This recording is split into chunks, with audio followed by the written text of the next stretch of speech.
araw mga kababayan. Hindi na po nakita ng mga taga Bureau of Custom itong si Sara Diskaya, lalong-lalo naman po itong mga mamahalin niyang sasakyan.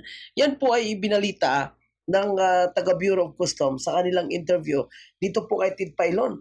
At sinasabi nila ngayon mga kababayan na wala na daw po itong 28 na mga mamahaling sasakyan. Nako po, mukhang itinana na, mukhang idinispose na ni Sara Diskaya itong mga inamin niya na mga mamahaling sasakyan.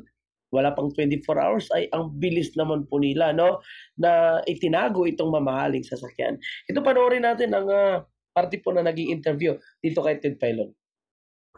Rolls-Royce, wala na po yung mga Mercedes-Benz, wala na po, pati yung Bentley. Wala po dito. Nandyan ho ba mga Diskaya? Wala pong mga representative lang po nila ang pumarap sa akin. Sir, para po alam niyo, may nakita ko kami dalawang unit right now. Yung Land Cruiser po, yung Maserati Levante. And then yung Land Cruiser po na SC300. Yun po yung currently at the property. Yun hong 12. Yung iba po, hindi po namin nahanap. Wala po. Naku po mga kababayan po natin, no? Mukhang nawawala na nga po itong mga mamahaling sasakyan nitong ni Sara Diskaya. Mukhang idinispose na o itinago na ito mga kababayan po natin.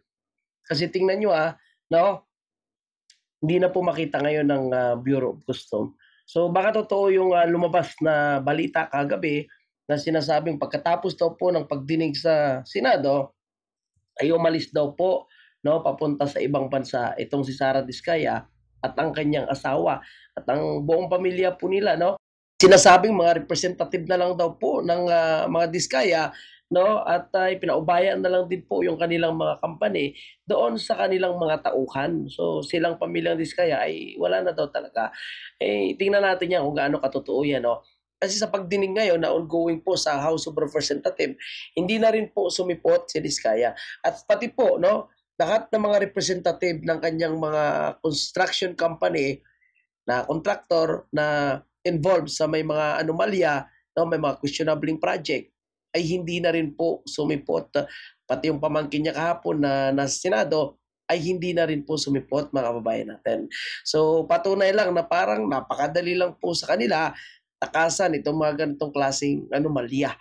Pero kailangan pa rin talaga, no, na managot sila dahil tandaan natin mga kababayan, pera po yun ng bawat Pilipino, pera po yun ng bawat ahensya ng gobyerno. Ang problema lang kasi ngayon mga kababayan po natin, napakabagal talaga gumalaw ang gobyerno ito.